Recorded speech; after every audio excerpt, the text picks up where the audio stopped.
back to the Garden Show. I'm Louise Hodges, and I'm here with Rony of LowCo Gardeners, and we are at one of their beautiful sites where they have just done the entire soup to nuts, top to bottom landscape installation. But what we're going to talk about today is Rony's specialty, and that's hardscaping. And as you can see in our pictures here, this is a beautiful outdoor fireplace with a patio. We've got pavers, we've got brick, we've got stone. There's so many different materials. So tell us, how does this come about?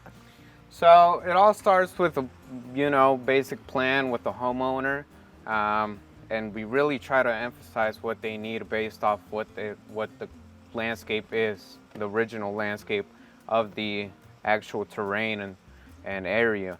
And then we start off deciding if we need permeable stuff, if we need drains, if we need whatever it might be under the surface of our hardscape product. Is that's just Very basically important. how it starts. Yeah, the foundation is so important. Yep. Right. So Foundation. you've got the pavers. So would this be part of the design process? Which colors, which surfaces? Right. Right. So there's multiple patterns we can choose from. There's multiple colors, and it all just we try to blend everything in to where it stands out, but it also doesn't overtake the natural landscape around it. Well, I think this is a perfect example because you've got the brick that's got a lot of the gray kind of in it. And Right. so therefore you've got the gray pavers, and then you've got the stone for the top surfaces. So all of these are different materials. Yes, yeah, and they're all manufactured pretty locally here. But all these materials, they're perfect for what we use them for. Because we wouldn't want to make a fireplace out of pavers, for example, because it wouldn't last. And there's nothing like a grout in the joints, and brick. It just makes it all that much better. Well, I noticed you've got the grout joints in the brick, Right. but there are not grout joints in the pavers. Right. So it's a real different process because pavers, they just take in, they're constructed in a certain manner to where they have space in the middle where sand can go in it.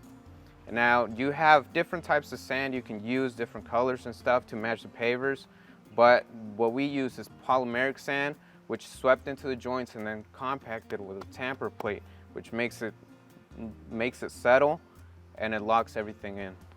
Oh, that's fascinating. Yep. So these are concrete pavers. They're actually made of concrete, Yes. correct? Yep. Okay. And then, of course, brick is made of clay. Right. And so, and then you've got the stone. Mixing it all together makes for a beautiful location out here, and so natural, and this is a place you want to go. Yeah, absolutely. Yeah, it draws you out here. So, as far as the size of the space, I guess it depends on what the customer really wants. Right. And can you use a fireplace like this anytime?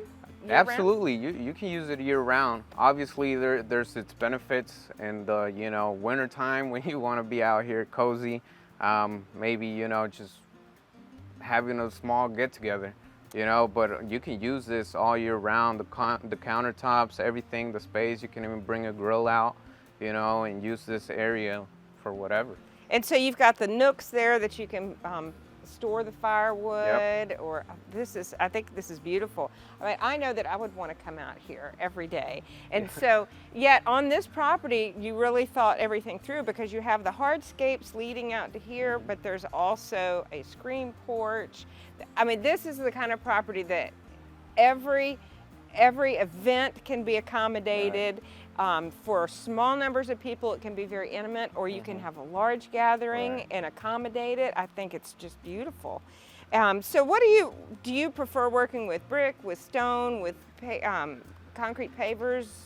Honestly, I prefer it all. Whether it's concrete, pavers, brick, block, you name it, I like it. That's just part of why I do it, and it's part of the reason why I think I've gotten so tedious and tried to be as best as I can at it, because I really love what I do. And it's something that not just any company or business can offer you, because this has a real process, and it's something that's not learned on a YouTube video overnight. Well, thank you, Rony, for all that information. That's really fabulous. It has been a wonderful episode today. We've learned so much about some of the options outside. So thank you for joining us on The Garden Show. I'm Louise Hodges and look forward to seeing you next time.